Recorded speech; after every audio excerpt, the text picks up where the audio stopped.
ये काफी इम्प्रूवमेंट है पहले से, मतलब 80 to 90% इम्प्रूवमेंट है सर। ठीक है, मैं आपको आगे का मेडिसिन भेज।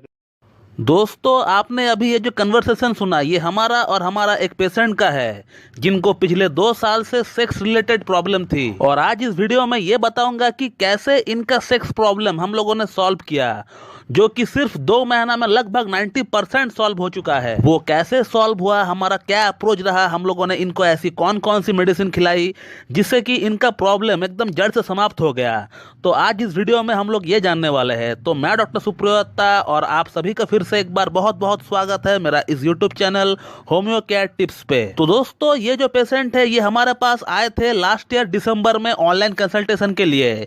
इनको भी वही कॉमन प्रॉब्लम्स थी जो कि सेक्सुअल प्रॉब्लम्स के अंतर्गत देखी जाती है, like erectile dysfunction, premature ejaculation, lack of libido. तो यही सब प्रॉब्लम्स ये पेशेंट भी फेस कर रहा था। और मेरे पास आने से पहले इनका बहुत जगह से इलाज भी चला।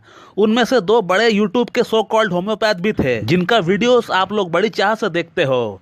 मगर दुख की बात यह है कि किसी एक भी होम्योपैथ ने इनका केस को सही से रीड ही नहीं कर पाया, पढ़ ही नहीं पाया। ये जो पेशेंट है ये केस टेकिंग के दौरान बार बार एक ही बात को रिपीट कर रहा था, बार बार एक ही बात को दोहरा रहा था। उस पर अगर कोई एक भी होम्योपैथ ने गौर फरमाया होता तो ये जो पेशेंट है ये कब का ठीक हो गया होता और इनको मेरे पास आने की नौबत ही नहीं आती। दोस्तों, ये जो पेशेंट है इनको आज से 3 साल पहले ट्यूबरकुलोसिस यानी टीबी हुआ था। और टीबी होने का बाद से ही इनको जितने भी सेक्स संबंधित प्रॉब्लम्स है वो स्टार्ट हुआ। उससे पहले ये पेशेंट बिल्कुल फिट एंड फाइन थे। ये पेशेंट बार बार दोहरा रहा था कि मुझे ये प्रॉब्लम्स नहीं थी, लेकिन जब से मुझे टीबी हुआ उसके बाद से ही मुझे ये प्रॉब्लम्स डेवलप हुई है। और उसी के बाद इनको स्टैमरिंग यानी हकलाने का प्रॉब्लम भी स्टार्ट हो गया, जो कि ये पहले नहीं हकलाया करता था। तो सेक्स प्रॉब्लम और स्टैमरिंग ये दोनों ही स्टार्ट हुआ टीबी होने का बाद से, पहले इनको नहीं थी। और जब मैं इस पेशेंट का केस टेकिंग कर रहा था इस बात को इन्होंने कम से कम 10 बार दोहराया कि सर मैं इससे पहले बिल्कुल भी ठीक था, मुझे कोई भी शारीरिक प्रॉब्लम नहीं थी, लेकिन जब से मुझे टीबी हुआ है उसके बाद से ही ये सारी प्रॉब्लम्स डेवलप हुआ है। और इसी बात से मुझे इस पेशेंट का प्रॉब्लम का जो जड़ था, जो रूट कॉज था, वो मुझे दिख गया था। और वो जड़ है side effect of anti tubercular medication. यानी जब इनको टीबी हुआ था और टीबी के लिए जब इनको एंटी ट्यूबरकुलर मेडिसिन दी गई थी, उसी इंग्लिश मेडिसिन का ये साइड इफेक्ट है। तो अगर आज मेरा ये वीडियो कोई होम्योपैथ देख रहा है तो हमेशा एक चीज को याद रखे, when you ever come across patient who have suffered from bad effects of anti tubercular medication,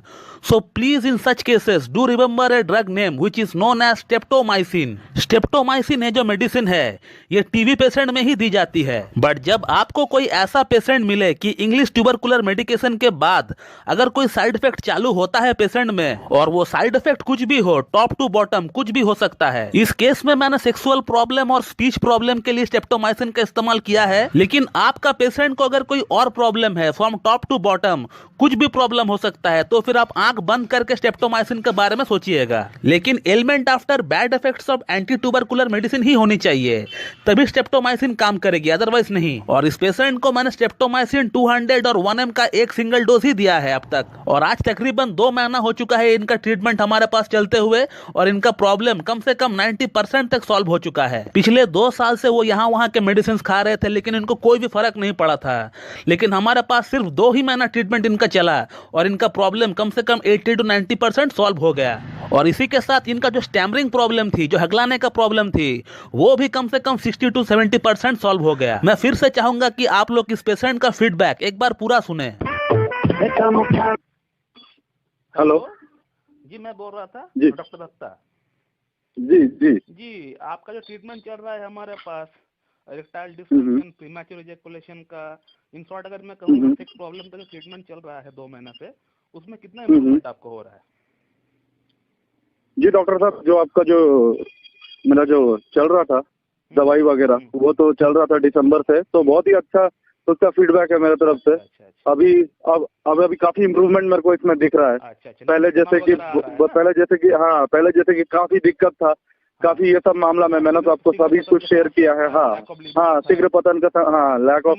अभी जो है डॉक्टर साहब अभी क्या हो रहा है कि अभी फिजिकल इंटीमेसी का डिजायर बढ़ रहा है, इरेक्शन रह रहा है देर तक, मतलब बहुत सारा पॉजिटिव चीज हो रहा है। अब पहले जैसा नहीं रहा, स्पर्म काउंट भी बढ़ रहा है, काफी अच्छा है। पहले जैसा दिक्कत नहीं है, काफी इम्प्रूवमेंट है पहले से, मतलब 80 to 90% इम्प्रूवमेंट है सर। ठीक है, मैं आपको आगे का मेडिसिन भेज देता हूँ कल। ठीक है, ठीक है, थैंक यू। और इस महीना मैंने इस पेशेंट को स्ट्रेप्टोमाइसिन 10 mg का एक सिंगल डोज अभी तक दे दिया है। तो इस वीडियो में आपने ये देखा कि कैसे एक सटीक होम्योपैथिक ट्रीटमेंट की मदद से सिर्फ 2 ही महीनों में impotency, erectile dysfunction, premature ejaculation, lack of libido, semen की क्वालिटी सभी में इंप्रूवमेंट लाया गया है। जबकि किताब में कहीं पर भी स्ट्रेप्टोमाइसिन के बारे में ये नहीं बताया गया है कि ये सेक्सुअल स्पेयर में काम करती है। तो यही है क्लासिकल होम्योपैथी, यही है इसकी खासियत, यही है इसकी सुंदरता। यहाँ पहले से कोई भी रेमेडी सेलेक्ट नहीं रहता है हमारे लिए, और इसीलिए होम्योपैथी में medicine case to case, person to person vary करता है। Fixity of ideas doesn't work in homeopathy. जब भी कोई पेशेंट आता है तो हमें नई तरीके से फिर से स्टार्ट करना पड़ता है उसके लिए। तो दोस्तों, मैं इस वीडियो को यहीं पे एंड करता हूं। So thank you very much and have a good day.